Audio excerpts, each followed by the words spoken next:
Yeah.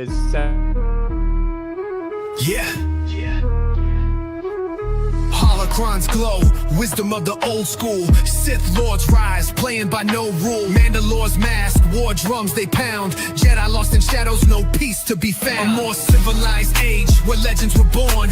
Sabers clashing bright through the galactic storm. From the core to the rim, where the tales engage. In the echoes of time, a more civilized age. Thrawn's blue skin, mind sharper than blades. Art death ciphers, fighter G's invade.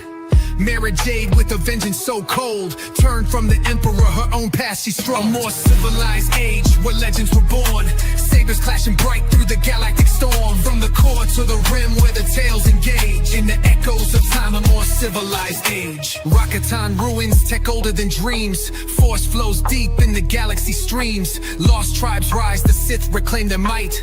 The balance wavers in the endless fight. Yushan Vong, invaders from the void. Biotech horrors, whole worlds destroyed. Anakin Solo, a hero to the grave. Sacrificed it all, the galaxy he'd save.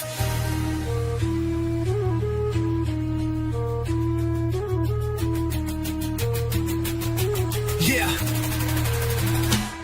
A more civilized age, where legends were born. Sabers clashing bright through the galactic storm. From the core to the rim, where the tales engage. In the echoes of time, a more civilized age.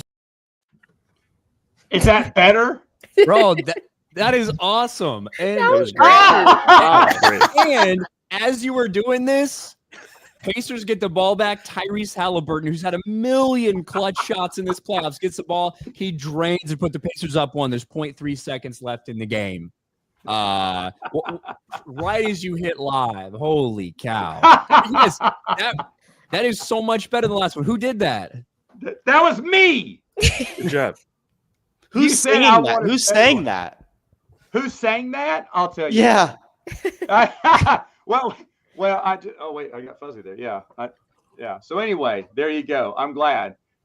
See, when Ryan cries about the intro, I had to do something. So I switched it up. We added Matthew since Geek Static wasn't there when I did the first one.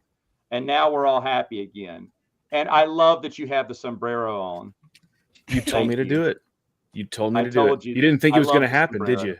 You didn't think it was going to happen. I didn't. Is that tequila in a cup? No, it's decaf. Decaf tequila tonight on Saturday morning Santa Flange. Folks, welcome back. We have Ryan, we have Matthew, we have Meg. We bring back special guest iTalk Isaac from iTalk Studios, best baseball channel on YouTube. Check it out. Isaac, thanks for joining.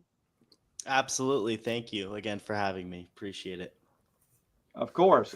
Yes, Brian says this open was a surprise, but a welcome one to be sure. Brian Borg will be joining us later on in a future episode. Because first off, we're going to kick things off with a Legends Con meetup. I think is what we're going to start off with. Legends Con meetup, September 19th through the 22nd, Dallas, Texas. Picking up where Legends Con didn't happen in March. A lot of people had airplane tickets that, you don't get your money back. You get a voucher. And a lot of people are like, well, I don't travel. So what am I going to do with the voucher? Well, come back to Dallas. We'll swing back around. We'll do this. It's going to be in Richardson, Texas. And where is my slide for that? Uh-oh. Well, what do you know? Lost it. That wasn't it. Pacers did win, by the way. Well, he's gone. Pacers win. Game 1 of the NBA Finals on another Tyrese Halliburton absolute clutch shot. I know probably a lot of people in the chat don't care, but I do. There you go. I'm bummed Who was out. home? Who was home? Pacers or Thunder? It's Oklahoma. OKC. Oklahoma was. Wow. And OKC was up all game. Pacers came back in the fourth. Clutch. A choke from the MVP. Just like the Knicks kept blowing it against the Pacers. Have a knack for coming back. They do. Exciting team. Can I take the hat off now? I'm kind of done with it. Yeah, you can take the hat off. That's fine. All right, so here it is. I don't know where I can't get the slide up. But the timeline, 19th to the 21st, going to be Richardson. If you go back and look at one of my posts, we have a link to the Sparks Hotel by Hilton, Sparks by Hilton. Really nice, recently renovated. They're going to give us a conference room there too. We're going to meet and greet in the conference room in the mornings. Maybe do some Q&A. Maybe I'll do a live stream, have some fun. Geeks Attic is going to take everyone on a half-price books run that afternoon on the 19th. He just found out about this now. I just realized I forgot to tell him. But he had mentioned we should do a half-price books run. I said yes, and then we worked that in the schedule, and I still failed to tell you. So surprise. Yeah. Yay. But then that evening and both evenings will be like some Star Wars game nights. Brian can do some RPG. A few people are talking about card games, stuff like that. I got Sabak, whatever. Just have some fun, hang out. Of course, we'll go. There's lots of little local restaurants we can go to before then, get something to eat. And then on the next day, that Saturday is when the book drive will actually happen. The Star Wars Twin Sons book drive at the hospital. I will have Brian Borg on here to give more details. The 501st, we've already connected with them. They're in. It's going to be really nice. If we get over 25 people, which I don't know if we will, I think it's going to be a smaller crowd, which I'm happy with. But if we do, then we're just going to have to split it because the hospital said we can't have too many people over there at the Children's Hospital. But as many people as they can. If that's the case, then I'm going to do like a separate little book run donation drive. There's a lot of used books that Twin Sons can't donate to hospitals. Obviously, germs have to be new books. So any used books, maybe we'll just go and just kind of donate them in those little, what are those called? Those neighborhood libraries? Little free libraries. Yeah, little free libraries. We'll find some little free libraries and dump some of those there. And it just do something else. And but if you can go, because that's going to be a lot of fun. That was the Twin Sons donation drive they had planned for March, but it didn't happen. And now they're happy. The hospital's happy. The kids are going to be super happy. And it's just going to be an overall excellent afternoon. And again, that evening with more fun in the conference room, which the hotel is giving us. So that was really nice. We talked to them. They were super nice about it. And they're very welcoming to everyone, which is why you should stay in the hotel. And it's a cheap fare, too, and a really nice thing. You can check it out, Sparks Bay Hilton, Richardson, south of Plano. Everything's around Texas.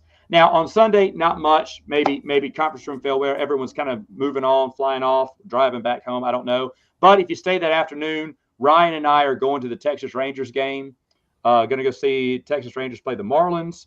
It'll be I've fun. had enough of the freaking Marlins, man. I just went down there to see them get beat by the Cubs, but they do happen to be in town. Yeah. Well, Isaac got to see the Marlins too. So, yeah, he was there for the sweep. Yeah, you see them all the time. For the Rockies, yeah. For the Rockies sweep. Yeah. I saw them play the Dodgers and then the Rockies. Talk about a difference.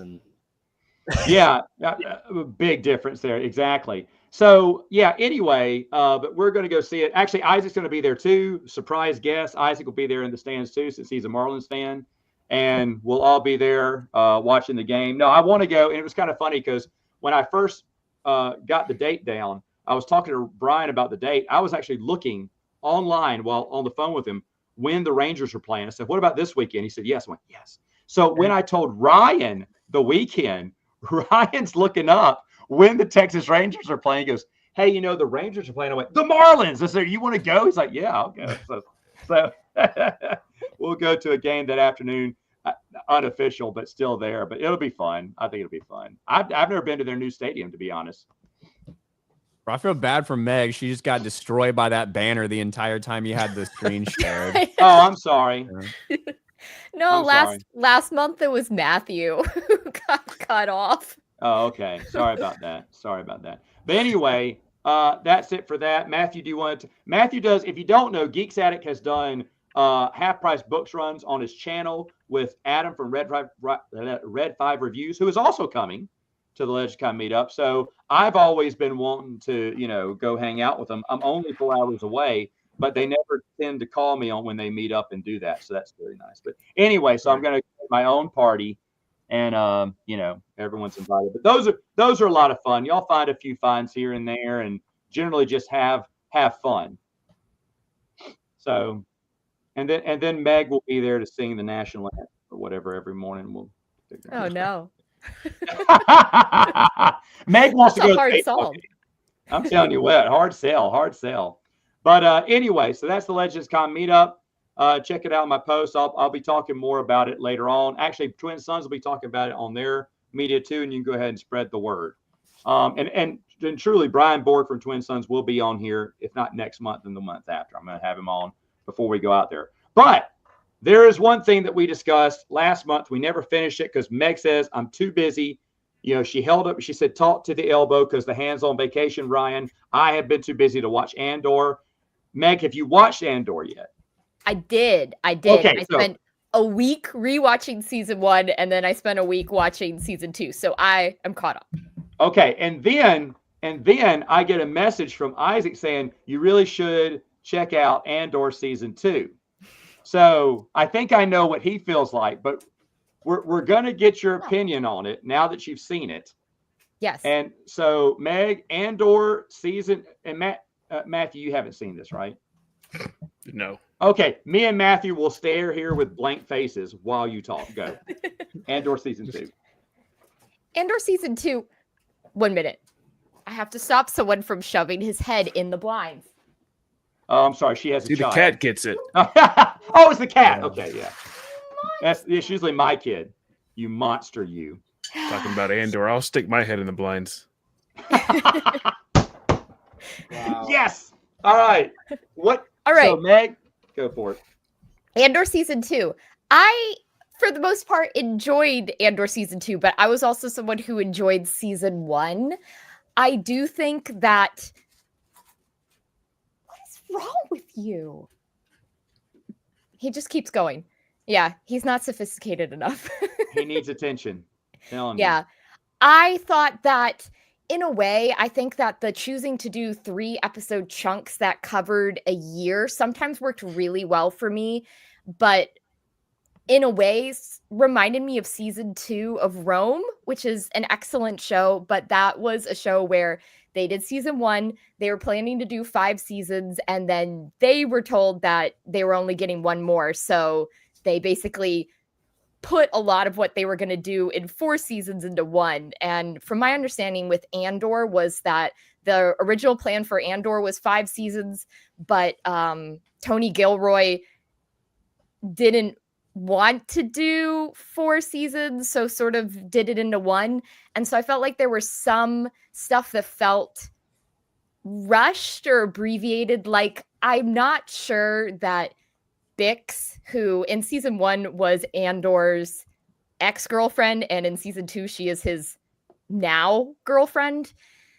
I could see what they were going for in the first 3 episodes, but then I felt like she just became like a non-entity in the subsequent episodes, and I felt like she was only there so that we could have that shot at the very end of like her with a baby in a cornfield. And you know that they were definitely hinting that Bix is force sensitive, which means that that baby is going to show up in a Dave Filoni project some point down the road. Yeah. And I just, stuff like that. But I feel in season 1, there were like a few things that I felt were phenomenally well done. I really loved Luthen Rael's character. I think, first of all, Stellan Skarsgård is an amazing actor, and I think he did a really good job with the role. So I liked everything with Luthen in season 2. And I like that we got a little bit of his backstory. I also felt like how they fleshed out the role of Clea was done very well. And then my like standout thing in season 1 was probably the Narkina 5, like whole sequence leading into the prison break. And then the funeral riot at the end. And I feel like the standout sequence for me in season 2, like a lot of people, was the massacre on Gorman. And I liked how they incorporated the original Gorman massacre into it as like that was something that had previously happened, and they call it the Tarkin massacre. And like it's basically like this massacre happens there. The lore, right? It's like they wanted to use the Gorman massacre. They kept the original one, but just said, nobody really. It was kind of a big deal, but people got over it. So we're gonna do another Gorman massacre to get people upset. Yeah, I love that, and I loved how that built into Mothma's speech. I just felt like Andor season 1, there were like a few sequences that I just thought were so well done, and in season 2, same thing. Like that was, and also now I know how it feels when they take an Earth language and then turn it into like a Star Wars language, because when the Gore were talking, it's French sounds, but it's gibberish. So all I could think is this is how it must feel to be having a stroke because everything they said sounded kind of French, familiar to me. And I would like pick up words here and there, but it didn't make any sense. And I'm like, this is gibberish. Yeah, I think for Andor season 2, if you didn't like season 1, you're not going to like season 2. No. It has. Go ahead. But both. I hear from a lot of fans like, hey, I know you don't like Star Wars, but this is before season 2 came out. But Andor's really good. So before you get it, hold on, Rod. Just before you get into that, I want to ask Isaac what he thought about season 1 and then season 2 as well. I thought so. A lot of Andor season 1, I remember being a little bit. I do remember being a little bit bored at times. It was such a drastic difference from what we're used to, obviously, with Star Wars. It just being like, I remember like all the episodes, like the time where Cyril was eating, like having soup with his, or, you know, cereal with his mom. But I thought it was very interesting. And I thought, like, as the show went on, I found it very, like, it just got more intriguing as it went on. Luthen, my favorite character of the whole show. Amazing. Like his performance, Skarsgård, like, oh my God, amazing. The speeches that were given throughout the entire show. So season 1 was really good. I thought it was very good. Especially like there were times where I felt a little bored, but as it went, I realized what kind of show this was. And I was like, I think it's really interesting. Like the things that they're saying and, just like the way this is going, you know, the things that were happening and the way they're telling it. So, and then season 2, I thought was, even better. I thought I do like what Meg said. A lot of it was rushed for sure. I do wish we got more seasons because it would have been more fleshed out. Like part of me was like, man, you know, there's a whole year in between each 3 episodes now. Like there's a lot that could have been happening and it seemed like it wasn't, you know, and I would have maybe liked to have it more fleshed out. But nitpicking aside, I thought it was a great show overall. Dialogue, acting, the cinematography, just everything about it was so freaking good. And it adds such a good layer to Star Wars, in my opinion.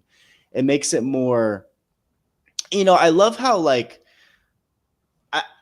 people complain about like the dialogue, right? Of the first, of like the prequels and, you know, even the originals, whatever. And in my opinion, I do think there's like a charm to their like certain characters and certain vibes of Star Wars to be different.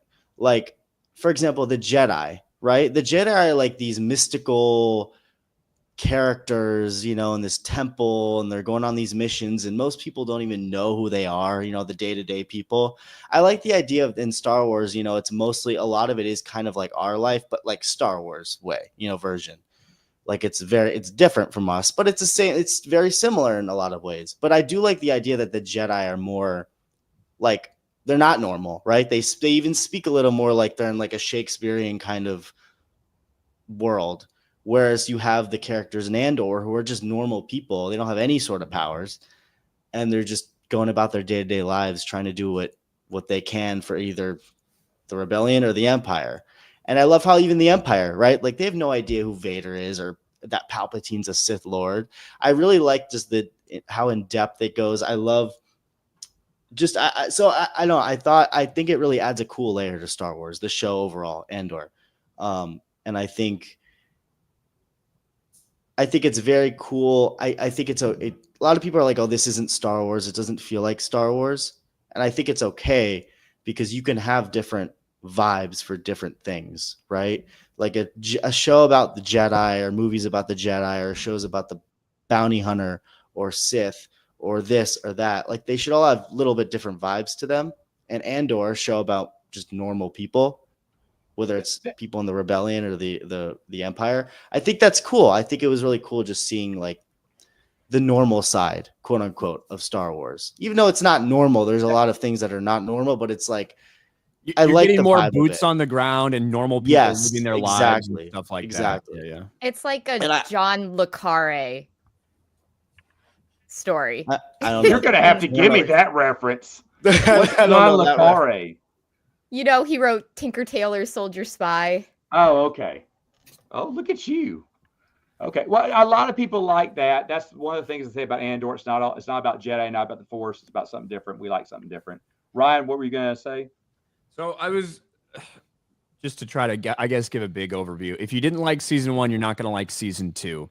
Yeah. I certainly think there's things to criticize about it. I agree with Meg where the 3-episode structure, it provided some of like, I do think there's a lot of things you could do with that and be able to come out with 3 episodes a time. It's all like one concise thing over this year. However, it's a big weakness for the show as well, because any events that happen within the 3-episode period, there will be, if there wasn't resolution on screen, there will not be resolution off screen, unless it's one of the grander setup things. For instance, Brasso, who is a huge character in season 1, dies in the third episode. I gotta mention something. Yeah, go finish what you're gonna say, but I gotta say something about Brasso, a certain big thing.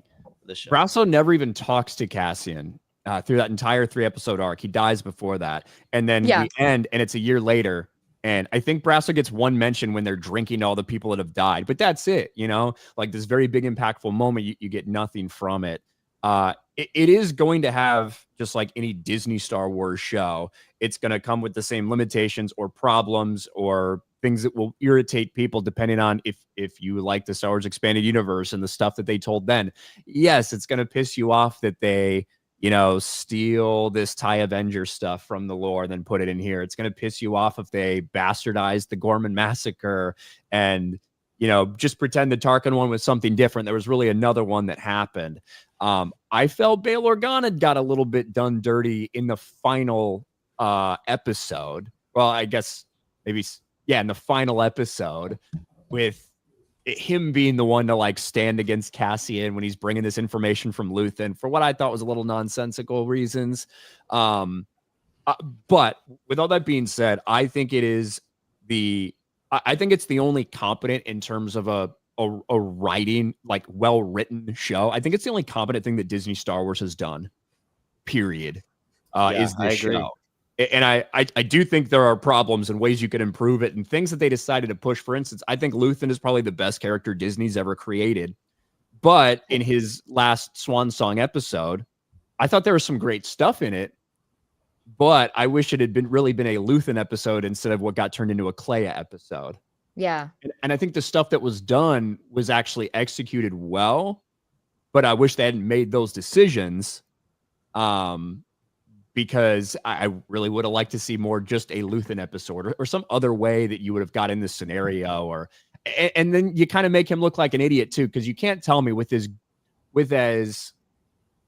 well as everything Luthen has done, so many things, as good as he is, as prepared as he is, you can't tell me he didn't have some bomb that was ready to go off in his office, like voice activated. You can't tell me that he's that bad at killing himself. Like, are we serious? You think Luthen's going to be that bad at killing himself that he doesn't get the job done? I don't believe that. This is a guy who was ready to die as soon as we met him, if it was the right time for it to happen. The thing they do best in the show is ISB. It's the Imperial side. Oh my gosh. Getting to see the ISB operate competently, yet still be the they're the worst. The system that's in place in the Empire, it doesn't just crush normal everyday people. Like the way that it operates and the fear that it instills in all the people that are living underneath that, the same thing happens within the power structure of the Empire. So their weaknesses are people are too scared to mess up or say that they messed up or take accountability for something or whatever, because they know they might be next on the chopping block. And so you see, they've got the technology, they've got the stuff well planned out, but some of their own limitations or egos get in the way when it comes to that stuff. The way that like the ISB, they will turn on each other. Yeah. Like the flip and of so will the coin. rebels though too, which was the interesting, like the oh my gosh, the rock paper scissors they're both group. very flawed. Yeah, I hated them just like you hate them, just and like they almost make Cassian you like did. the Empire, right? Like groups like that are almost like, oh, what these idiots? I don't want them to, they're not good guys. That went on for way too long, though. Yeah, a lot of people were like, because they needed an Andor to have a reason to be like to be late at the end, and then have Bix or to get Bix and the brother or whatever, and then they got But like those first 3 episodes, if you go back in They retrospect, dragged. such a waste. My favorite. Okay, well, I'll say this: some of my favorite moments are in those 3 episodes, though. The Mon Mothma, the Coruscant, that stuff was some of my favorite stuff of the entire series. Are you And talking Luther about was on part of that. Chandrilla, the wedding? Yeah, Chandrilla. Yeah. A lot of it was on Coruscant, but yeah. I'm thinking.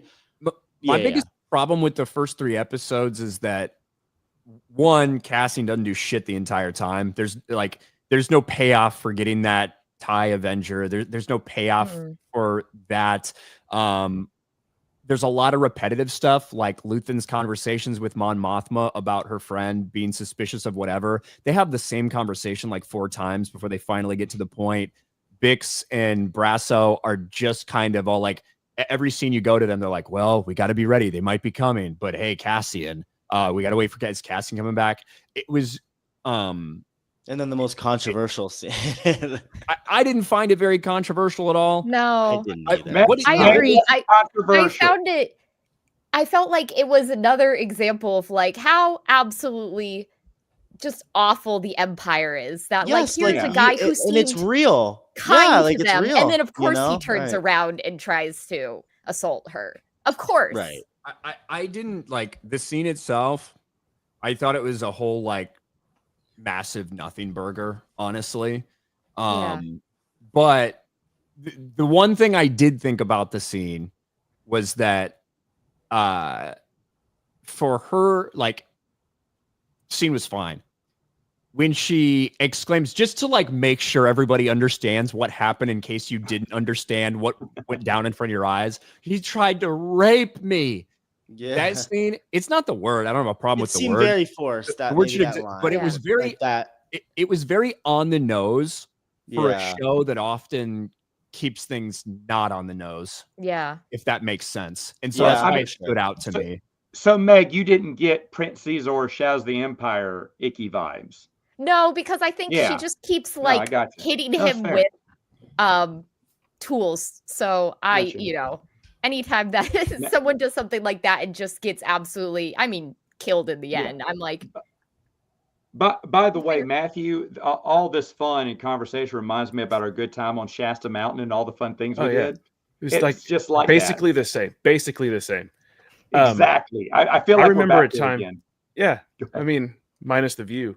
I remember the time though, whenever it was like me, like talking about canon and nobody cared. I was switched. I Like know. you guys mentioned I know. massacre, and I was So- like, massacre? You mean Oh. like when Disney massacred Star Wars and got rid of the EU? So Yeah. I want to add this. Please. About Andor. Something that there was a big moment. It was kind of a little moment, but it was like a moment in season 1, and it stuck with me. And throughout season 2, it times 10. So in season 1, it's funny how we talk about this. I'm realizing like more and more, like Matthew and Matt, you guys don't even we don't even watch the new canon. right. stuff, So you're the just Disney like, stuff, you have yeah. no idea what we're talking about. But no, anyway. I mean, I press 2 and y'all are all speaking Spanish right now, but go ahead. So there was a moment in season 1. Remember when the rebels, they're on that forest planet, and then they're all on that mission, and that leader guy, like the leader, he's like the black guy. He's like the one leading the rebellion group as they're acting as Imperials, and they're going into this thing. I don't remember exactly what they were doing, but it's some mission where they're they undercover. were stealing the payroll money for Yeah, like the yeah. sector. Yes. Yeah. And the guy, the leader who I just was talking about, he, in the middle of a battle, like when they're escaping, out of nowhere, he just gets shot and he goes down. And this is a character we've been not like, okay, he's not necessarily not a main character, but we've gotten to know this guy for the last 2 episodes. And he just fell and he died. And there was no, like, I was like, oh, maybe he's not dead because it was so sudden. And I was like, wait, no, he is dead though. He's not, gonna come back from them. They just leave and he's gone. And I'm like, that was jarring. I was like, damn, he just got shot, he fell, he's done. After we've seen him for the last 2 episodes. Again, he's not a main character, but I'm like, that was really interesting. Like there was no goodbye in any sort of way. He just bam, he's done. Just like that. His character's over with. So that's I remember thinking in the moment, like, oh, that was really interesting. Like he almost died off like he was like some character you never heard a line from. You know what I mean? So then season 2 comes around and every death came in that way. And I'm sure I think there were a couple other deaths like that in season 1 too. But every death in season 1, Brasso, just anyone, the girl, the French girl, you know, that they, you know, were speaking, it sounded like French on Gorman. Who are other characters who died? Name other characters who died. I loved how Cyril died. Oh, the guy, the girl, the woman. Oh, Cyril, the woman, the lesbian woman. I can't even remember their names. Yeah, I know. I can't. The lesbian woman, the one who got they're just dead. They're gone. You don't even see them get shot half the time or get hurt in the way they died. And I was like, I found that very interesting because and then Luthen, right? Like he stabs himself and that's the last you hear of him, even though he's alive for the rest of the episode until Clea has to pull the plug. There's no goodbye speech from any of these characters. And I thought that was very, very interesting. Of a style, like of a choice that they made. They obviously, like first in the season 1, I was like, oh, that was really jarring. That was interesting that they did that. But then I realized, wait, they had to purposely have done that. Like none of these characters are going to get a send off like avenge me or something. You know, they all you don't even, again, see them half the time get shot. And then, you know, and they're just done. They're gone. No words, as if they're just some side character thrown to the side. They're done. And I thought that was very interesting because it's like real, right? A lot of times in life, you get people die and there's no goodbye speech. Not even a speech, just like, you know, when Qui-Gon dies, right? He's like he talks to Obi-Wan a little bit before he fully dies. Like there's nothing like that in Andor. And it brought it more to like the realism aspect of it, the more boots on the ground, realistic vibe of like, this isn't, you know, a fairy tale. If that makes sense. I just thought that was a very interesting thing, that choice that they made throughout the show. And it added just more to and it made sense for what the show was.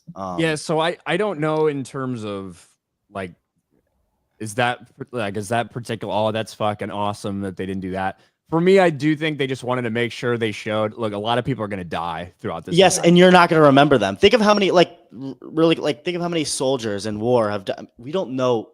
99.99% of them, we have no idea they existed. And they fought for whatever country they fought for over the years. They got killed on the battlefield just like that. They're done. And no one ever even knows anything about them ever again. I thought, it's realistic. It's like real, Okay. So safe to say, Isaac enjoyed it. Meg enjoyed it. Ryan said it had issues, but was okay. Yeah, like, look, I think there's things that are really well done in it. I think there's problems with it, certainly. Overall, it's the best thing that Disney's put out, which is a low bar, but I still do think for me, it's the only competent thing that Disney's put out, period. To continue my torture, the other topic that I had, I just finished on my channel rewatch. Yeah. This is bad idea of topics today, and I picked them. Yeah, I was gonna say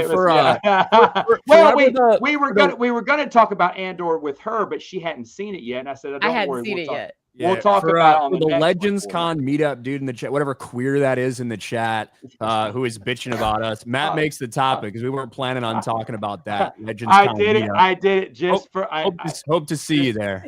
Okay. Anyway, goodness gracious, I did it for Meg because we were talking about it on the last one. She didn't get a chance to see it. I said we pick it up.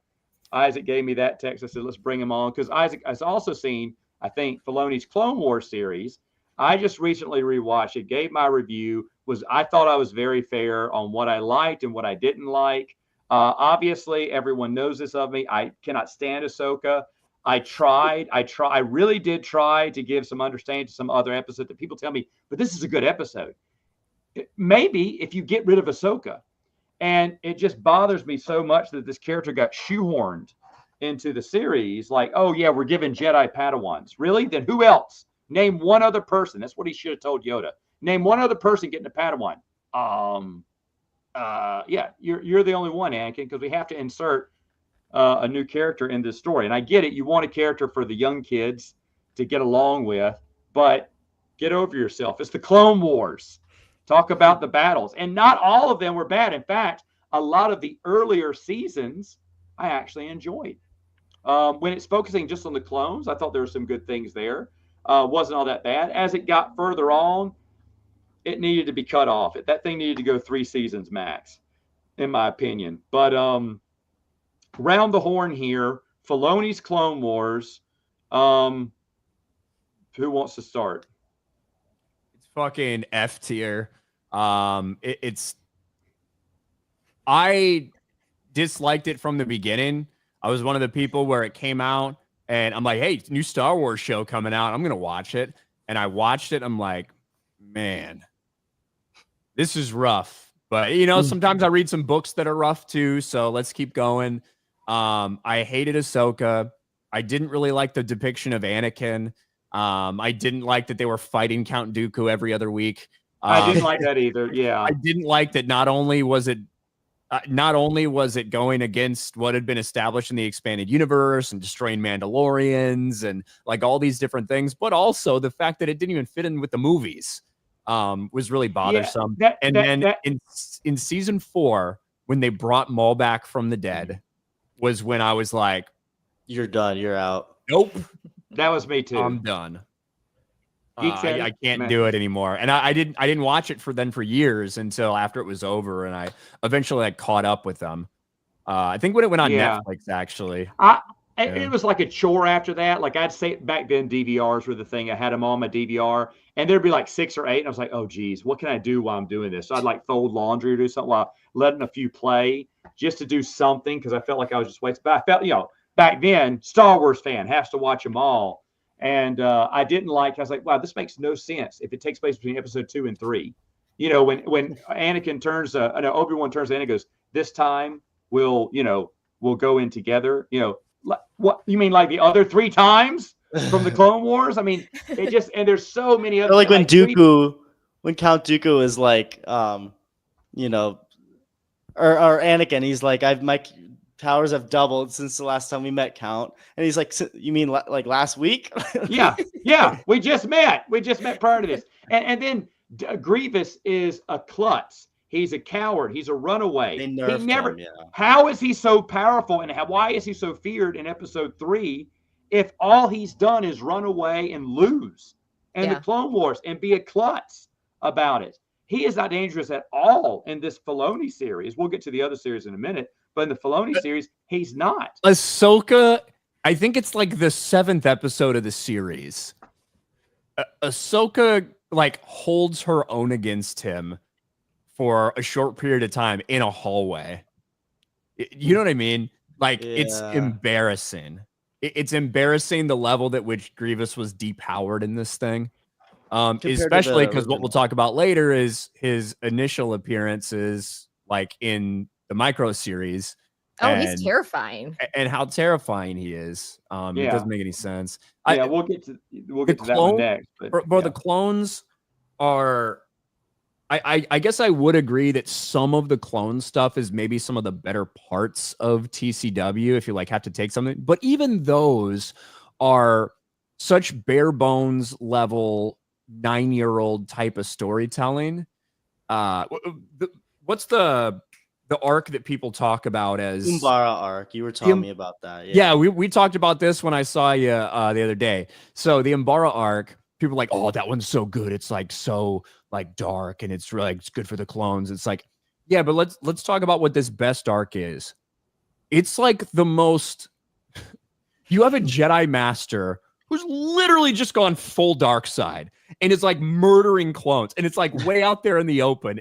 There's nothing ambiguous about it. It's just a straight up evil Pong Krell. That's his name, right?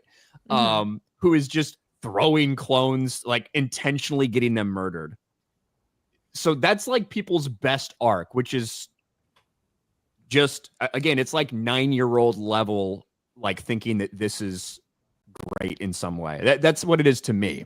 I think it's way more interesting, even just the different views that Obi-Wan and Anakin have about the clones. That's not this next level super evil Jedi who's clearly just turned to the dark side, and for some reason no one's talking about it. Like the idea that Obi-Wan views the clones differently than Anakin does, and Obi-Wan really views life differently than Anakin does. Anakin would do anything to save somebody. Anakin would do anything to save one life, even if it's a clone, right? Even if it's a random person. He would do anything to save a life. Whereas Obi-Wan views it as, of course, I'll do anything I can to protect the innocent, but there does come a point in time where you return to the Force, and it's just part of things. It's how it goes, and you shouldn't like necessarily mourn them or whatever. So their different viewpoints on the clones and clone deaths and stuff, that to me is more interesting than the Umbara arc. Right. I've talked enough though about Clone Wars. No, that's fine. Matthew? Well, when the movie came out, that was the first thing that came out, right? That the film. 2000. The film. Yeah. I remember when that came out and I saw that the rumors are, there's going to be a movie. There's going to be a Clone Wars movie. I was so excited. I was pumped. And then when I saw that it was that cartoon with that horrendous graphics, I was like, yeah, I think I'm going to pass. I never watched it until it came to Netflix.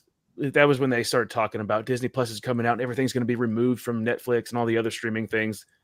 It'll just be on Disney. So I was like, well, I want to watch it on Netflix while I can, while I have it. And that was back too when I was really into all the canon stuff. I was like, oh, it's easy to jump on now where I can start from the beginning with the books and start really getting into the new lore of the Star Wars stuff. So I was like, well, I got to catch up with all the Clone Wars stuff because that's considered canon now. So I watched it and I was not happy with all of it. There were a couple things, I guess, that were okay. The Umbara arc was the one that stuck to in my head. I just remember a lot of action and the Jedi going to the dark side. I thought that was interesting. I think that the show overall was awful. I hated Ahsoka. I tried to give her a shot.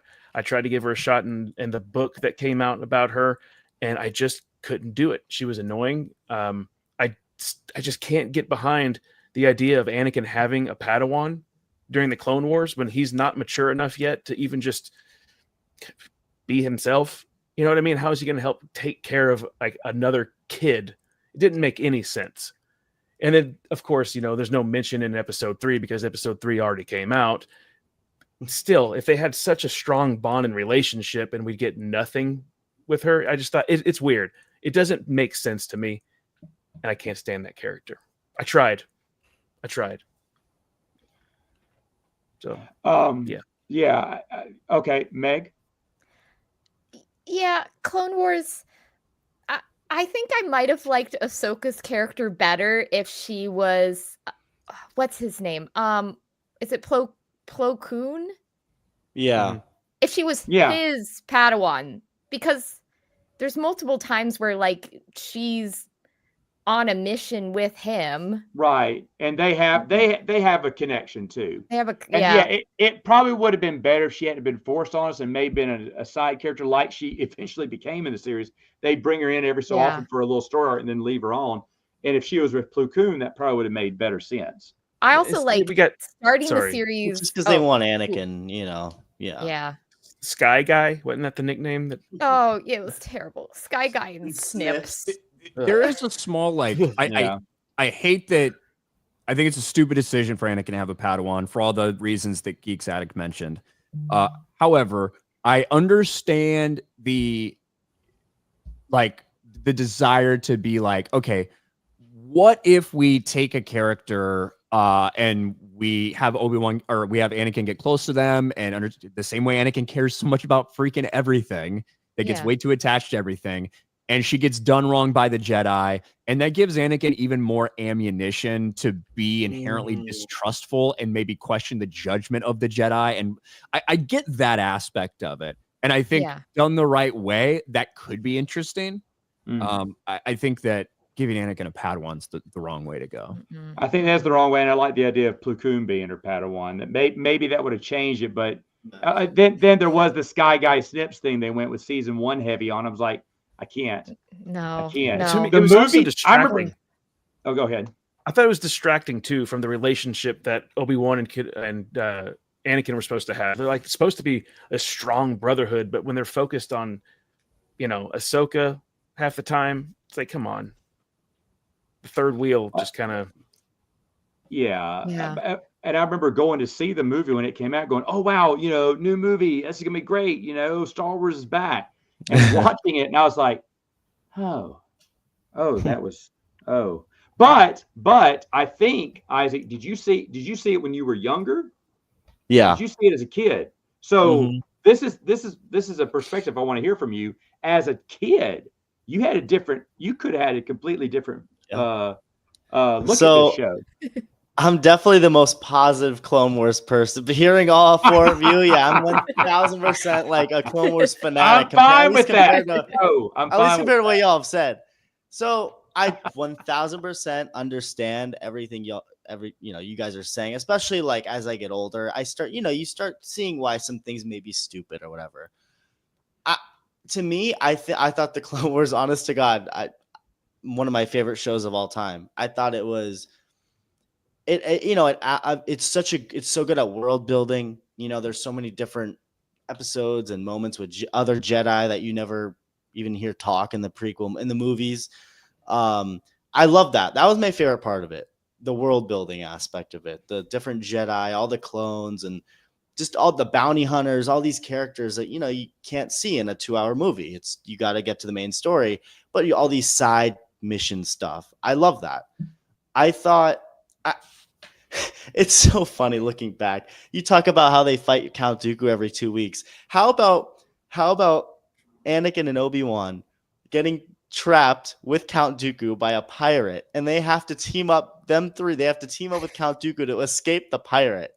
Like, yes, that's ridiculous, but to me, there's like still a charm to that I just find funny and cool. Like, obviously, yes, it's a little hard to watch that and be like, these are the same 3 people that are in the Revenge of the Sith, the beginning of Revenge of the Sith when they're fighting Count Dooku. Like, yes, but I still think there is a charm to it. And a lot of it, and to me, even when I was younger, I said this. I said the first 2 seasons of the Clone Wars I didn't really like that much. Like, they weren't bad, but I was like, yeah, they're just very kid-friendly, whatever. Then season 3 and on was when it got darker and more like, like, damn, they went there. Like, they went there. They started doing stuff that's like, my parents would look at and be like, whoa, my God, I don't even know if you should be watching, and I thought that was, like, I thought, especially for a kid's show. Yeah. I mean, my God, like, I remember when Darth Maul fights Pre Vizsla, and at the end, he's fighting him, he's kicking him and his tooth flies out and then he, decapitates him. And there's just a lot of moments like that, right? Like very, brutal moments. That's why there's a video on YouTube. It's called The Clone Wars as a Kid Show in parentheses. And it has all these like just ridiculously brutal moments. So it's like, yeah, it's not fully, it is a kid show in many ways, but it's also not. It's also very, obviously it's not Andor level of maturity, that the kind of writing where it's like, oh man, this is really deep. But it's still, I think looking back, I definitely think there's a lot of flaws with the Clone Wars. I still like it overall for what it is. I do. Again, there's a lot of flaws. I hate where Ahsoka's gone, but it's less about the Clone Wars and more about just what they've done since, with like the show and why is she still alive? They should have killed Vader. Should have killed her, and that should have been it. And it should have been like it should have been. It would have been so poetic that he kills, someone who was once his like teenage Padawan. He gets so deep in the darkness that he even kills her. Like, that just shows how brutal, and it adds to more the fact that at the end, Luke, Leia, like his kids were the ones to bring him back to the light, and nobody else could do that. Not even someone like Ahsoka and him. I don't know. I think it would be so much more poetic if they killed her off. But for what the Clone Wars was, I think there's a charm to it. I think that not everyone will appreciate, clearly, with you 4, but I think there is a lot to it that especially as a kid, it's very enjoyable. But even overall, I think the world building is great. I love the side missions. Right. It served its purpose in bringing in kids to watch Star Wars. Yeah, for sure. Yeah. And it was designed for that. And so a different perspective, like for me, I've said this several times before, but I love the Ewoks. When I saw them in Return of the Jedi, I was like, these guys are awesome. Anyone who's 10 years older than me who watched that movie was like, hates oh, it Return of the sucks. Jedi Yeah. because it's space teddy bears defeating trained stormtroopers. And I'm like, how dare you? And I still, when I watch Return of the Jedi, I'm saying, I still love them. I still love the Ewok. So, and yeah, maybe it is. I saw it at the right time. I was a child. Yeah, I loved it. It's still there for me. So you can get a different perspective. You were watching it at you were the prime target audience there. Yeah. You weren't some old grizzled veteran who'd watched the Right. original series, watching the show going, that's stupid, shucks. Like That was my me. dad, for example, you know, like he never watched the Clone Wars, and anytime I would even tell him anything about it, he'd be like, "Well, that's stupid. That's what they brought Darth Maul. What? Come on!" Like, obviously, it's very appropriate, right? It makes sense. Like, it's for kids, but I do think there is a lot of like I don't know. There's a charm to it, even though it's kind of ridiculous at times. Like, there's an arc where Mace Windu teams up with Jar Jar Binks to save Jar Jar Binks' girlfriend. Like, that's the dumbest thing ever. But I don't know. Like, I think it's cool it's interesting to have like certain ridiculous things and an overall story that ends up being more, you know, high stakes and serious. I think it's fun to have certain things like that, even though if it is kind of stupid, but like, I don't know. I think overall it was very cool. And my favorite part again was like the world building, seeing more Jedi and the things that, you know, Right. the Jedi Temple and the things that you don't see, you know, throughout the movie. And to be fair, I enjoyed Cad Bane as a Yeah, creation. Cad Bane That's nice. he's my favorite bounty hunter of all time. He's the coolest. Of course he would be. He's that generation's Boba Fett. 'Cause Boba that was the Fett. show you He's grew up cooler than watching. Boba Fett because they actually Well, you're did gonna more say with that. Cad Bane. You know, You're gonna get why you you live in the Isaac, comments. you know why too. you They think that is because they destroyed Boba Fett in the Clone Wars because Dave Filoni is a piece of human trash. That's why. And then guess what? Turn him into a whiny Dave boy. Filoni brought him into live action and embarrassed him even more. Yeah, Fat oh my Boba Fett. God. Boba Fett. He was Boba Fett. awful. That was I have a bad. question. Morrison. I have a question for everybody. The thing that drove me crazy in the Clone Wars 2 was the inhibitor chips. I liked it better with the idea that the clones were just going to follow orders no matter what. Like they're here's soldiers. where That's what they're trained to do. Yeah. I guess that's more compelling, but Yeah. my thought was always it's too, but like when you see like the way the clones acted throughout the Clone Wars and how like personable they were and like how human they were, I think it's too much of a jump to say that 100% of them were just like, yeah, we're gonna follow orders, even though we're like very close with these Jedi. We're just gonna gun them down without even like a seconds of hesitation. I think maybe it's more compelling that they're like, you know, it's more of like a psychological thing, but I think it just makes more sense, even if it's more boring or lame or whatever. Like, I think it just makes more sense that the clones would be that quick to just do it because they were programmed a certain way. It may make them seem less human, even though they seem more human, but like.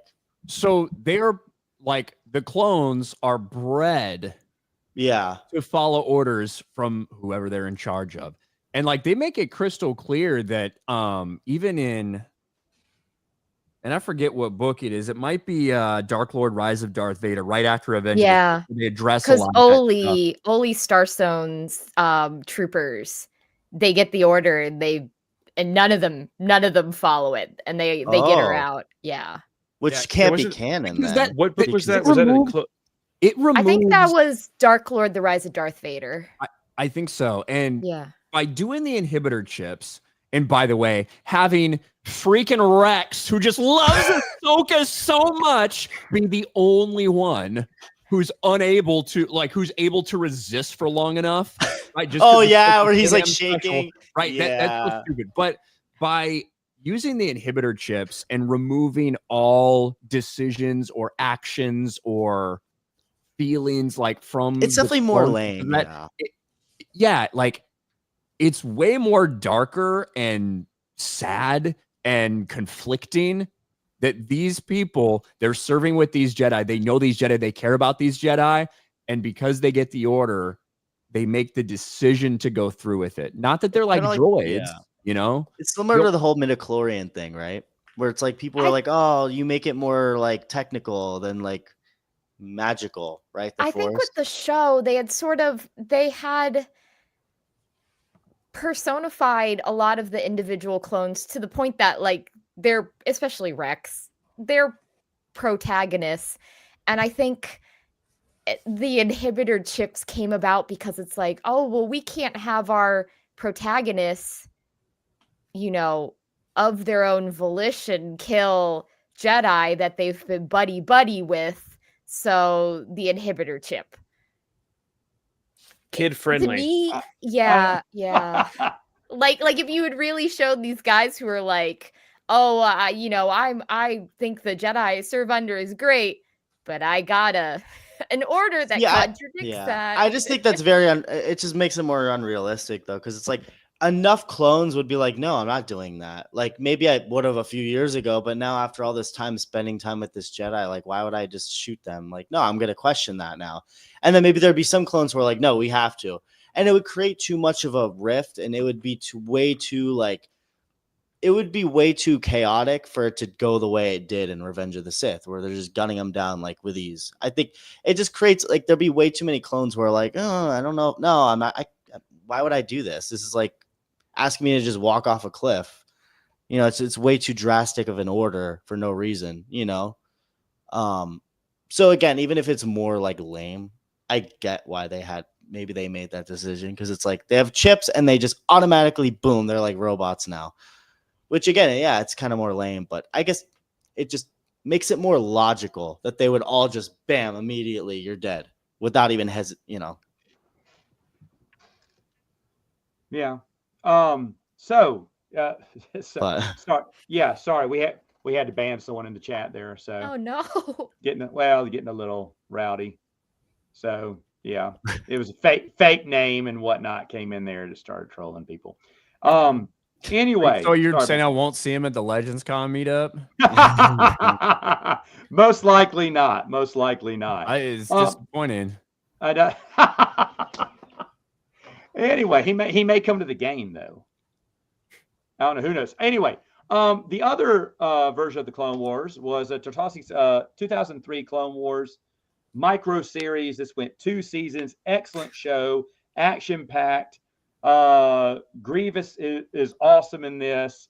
It really flows well as a go between episode 2 and 3. I said this in my recent rewatch video. I was the most negative guy when I heard about this coming out. I was like, what, a 2-minute, guys, the first season is like 2-minute, 3-minute cartoons. I was like, what can you do in 2-3 minutes? Tell one knock joke and that's it. I really was just making fun of it. And when we watched that very first episode, I went, okay, I'll see. And then it just kept impressing me. So that's my question now is your thoughts. People have heard my thoughts during rewatch on both of these Clone Wars shows. But the 2003 Clone Wars, first off, I'll go backwards. Isaac, did you even see this series? I haven't. So I've seen parts of it. I've never like fully watched like all episodes and the whole thing. Oh, you should watch it. Yeah. And there's a DVD version of it where to me, they're all it is together.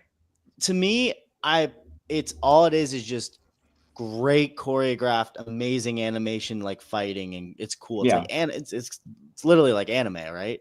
To me, it's just like very cool for the fighting and that's really it. But that's why like I prefer the Clone Wars, because it's more like human feeling, where this is more like it's fun to just look at.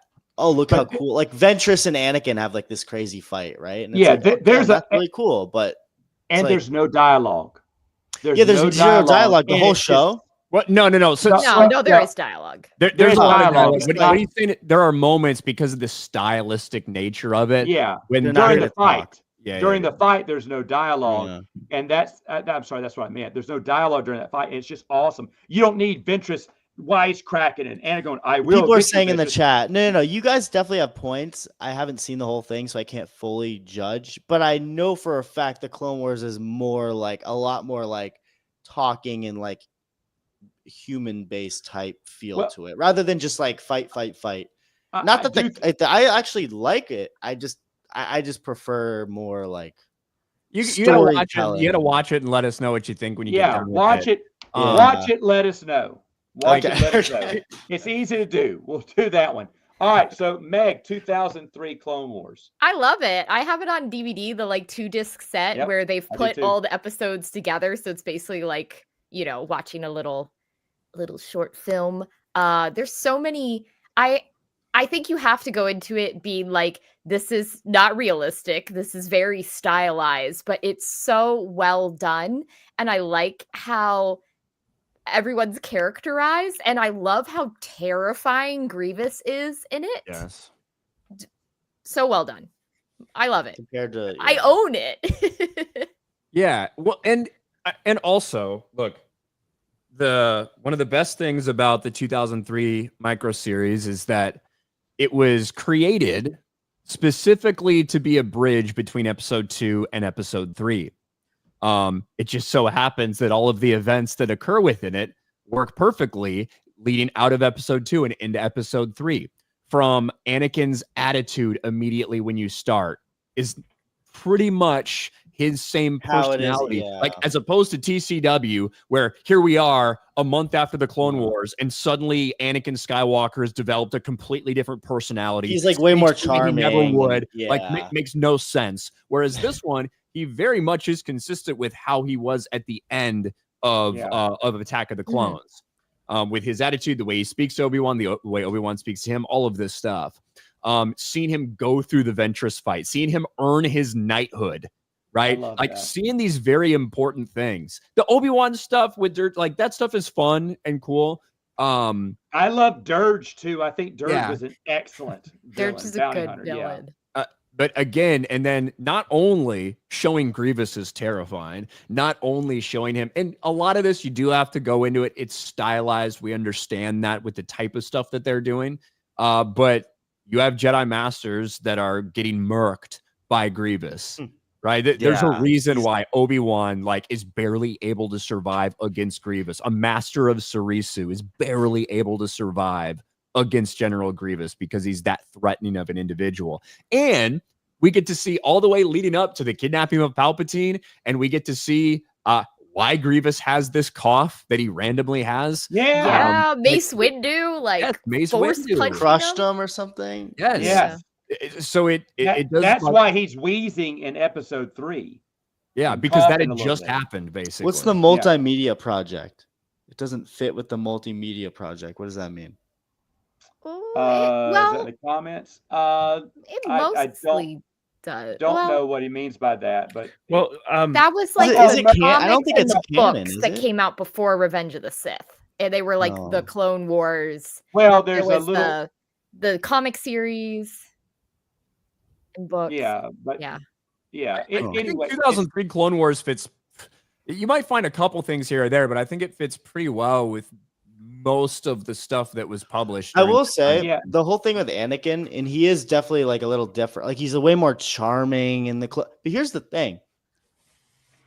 The very beginning of Revenge of the Sith, that's a Clone Wars, like 2008 Clone Wars. That's a Clone Wars episode. Like if you just watch it, like the very beginning of Revenge of the Sith, he's very different than he is from Attack of the Clones. He's way more like just feels more comfortable, he's more charming, he's funnier, he's just more like confident, where in Clone Wars and Attack of the Clones he was way more whiny, like a little whiny teenager.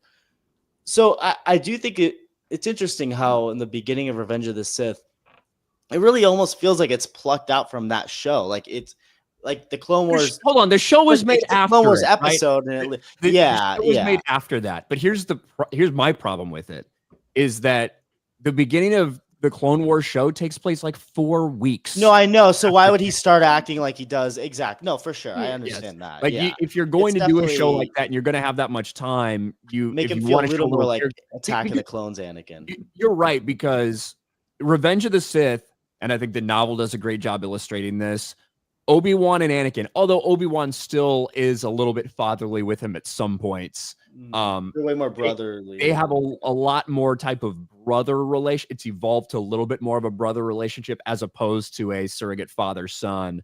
Not that it wasn't moving there, it was. Because the beginning of that movie is so fun and charm and just like funny. throwing out these one-liners. Well, It gets they're very like they're Clone they're Wars. showing how they become brothers through Yes, and yes. war makes you brothers. Again, going back to 2003, there's a great episode where Obi-Wan and Anakin are in that bunker and it's raining, and he's eating like grub worms and all that. There's a little funny, but that's bonding that they've been in that bunker Yeah. for so long. The times are miserable. That again, you should definitely watch this. Also, I micro think my series. biggest gripe with the Clone Wars, and this can go for both versions.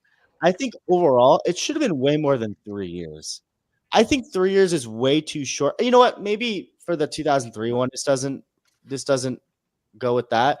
It's more like the show, right? Like the Clone Wars show, the one after. It's like there's no way that all happened in just 3. Like 3 years seems way too short. It's a lot to All fit that- in. Exactly, Yeah. because Yeah, at least 7 years. But, I think the no, time- but Isaac, you're getting it switched up though. That's a problem with the show, right? The Yeah, show is because the they made problem. it too like, oh, this would happen over 10 years, not 3. It's way too Yeah, convoluted. The Yeah. show is the problem, not the Wait, movie. but also, like you're it's the right, fact that for they sure. decided that they were going to slam all this when you had a fairly Yeah. well-established timeline. they could have made it. They could have made it like more of a 3-year feel, more like 3 years. Yeah, but here's instead another they thing. wanted to jam three. There's You a are lot of taking his mistakes. childhood Clone Wars blanket I and am. ripping it off. No, but there's a saying, lot of "No more Whoopi." problems to begin with. Like for example, Obi-Wan, right? How does he go from looking 35 in Revenge of the Sith to like 100 years old in A New Hope? He's living in 20 the UV desert. light. There's a- I guess is that the explanation? Because I could buy that, I guess. what- Because he's what the so real- he really does look young, and it's like Well, why didn't George? I mean, I love George Lucas, but like there's certain things like I- why couldn't they make him a little but- older to well, fit that in A New and I don't Hope know what rather they than- said in the new canon, but Isaac in one of the books, since Obi-Wan's living out in the desert, they the dry two up, sons they aged him. They Is that age really what they? faster. Okay. Well, that's what they said in the old canon books. Because I never knew if that was like an actual thing they put in the books or some sort of novel, or if it was just like what the fans say. Well, no, explain it, desert. which I'll desert accept. dwelling- I'll accept that, but Desert dwelling people can age more, facing the sun in the heat. They look a lot older, so that does Yeah. make sense. I loved it when John Jackson Miller, who wrote that novel, made that gave us a hint that that's probably why he aged so fast. yeah. And I just loved that Kenobi book. Do you want to know what the Be real like answer is, though? Uncle and Aunt Beru too. You know what the real answer is? Like the What's real the- answer is Like that yeah. George initially planned for more space between the events of the Clone Wars and the original. Oh, it was supposed to trilogy. be like 40 Oh, years yeah. before A New Hope. Yeah. Yeah, Yeah. I think yeah. And that's what you get from like the Timothy Zahn trilogy and Yeah. like stuff like But can you kind of like make that work in your head, even with like the timeline they have, quote unquote? Like, can you? What's stopping? Does it ruin anything in the timeline if you say the Clone Wars was 10 years? Does it like between episode 2 and 3? Because I know between 1 and 2 was 10. What if it was another 10? Say, does that really change anything other than I saw one comment like it just changed Palpatine's rise to power? It just delays that more than wasn't as quick, but whatever. Like I also would do that make think sense? I agree, but it is 3 because it is 3. And also, if you're justifying both of these different groups, one, Palpatine would have been staying in power for much True. longer Then than he should that he would have never Because they had gotten already emergency. extended his term because of Right. the crisis. So it would have Yeah. even been like twice as long. Yeah. Yeah, a really long time. You also then have an entire other group of people which are being manipulated by other people, obviously, that would need to fund a war effort for a galactic level war effort for an entire decade. I don't know if it's like I would find a little more unrealistic the idea of these two powers with so much military stuff going on and so many like troops on the ground everywhere. A 10-year war would be insane. Yeah, that is true. So it does change a lot. I just always thought, but then again, you are right. It is a Clone Wars show problem because they could have wrote that show to feel more like 3 years and not like literally 50 things happening each year. Yeah, for sure. It's definitely a show problem. But Okay. Yeah. Matthew, go ahead. I liked the show. I liked it a lot.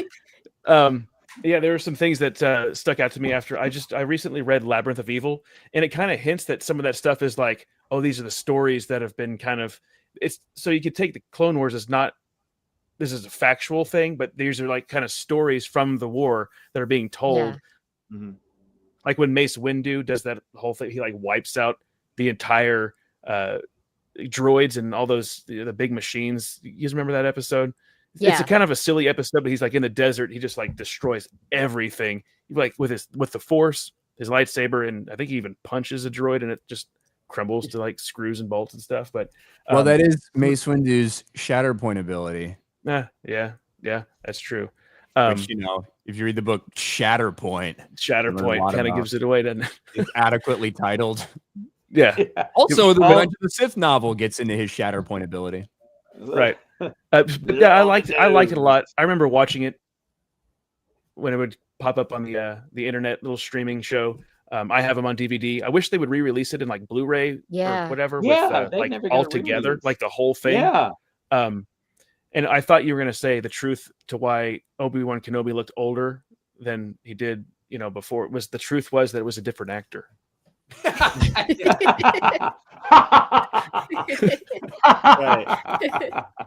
Oh, Samsonite. I was so off. Wow. Yeah. Yeah. Wow, it was staring right in front of us there. There you go. He's right there. All right.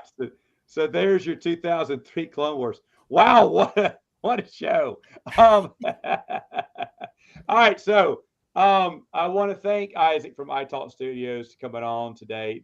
Thank you, Isaac, for coming on here, letting us tell you how much we hate your childhood favorite show and how awful you are. And how we just rip everything. I hope we pissed in your lemonade and told you it's Christmas. I just hope you have a great day after this. He'll never be back on. Which seems like we have him on just to argue with him. But look, Isaac, he came. He knew exactly what he was getting into. And when we were talking the other day, he was like, we talked about Clone Wars a little bit, and I went back. I thought about some of them. I'm like, wow.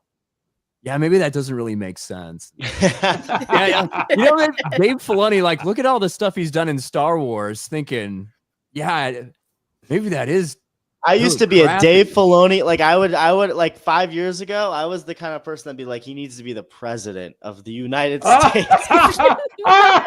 and now I have flipped on that. I do still like some of what he's done, but I am over him now. I really do not. I think he's awful. There you go. But don't put that against Isaac. I was happy to have him on. I'm happy he took his time to come on, folks. He does have a great baseball channel. If you love baseball, you got to check it out. It's really fun. Even if you don't like baseball, it's super funny, super entertaining as well. And I'm so happy he gave us his time. Isaac, thank you for coming on. I also want to address, I know there's that hater guy about, new canon talk and everything. I just want to say the whole reason I keep saying this for the show is we have people on with different opinions. Meg is on first. We love Meg. But then secondly, she gives the new canon a fair shot. She has said several times that she doesn't like things from the new canon, but she's going to get the time that Ryan and I, grasp our little church pearls was when she said, you know what? I'm okay on what was it? What was it? No. It was what was the show? Oh, the Acolyte. I said it wasn't the worst one I'd seen.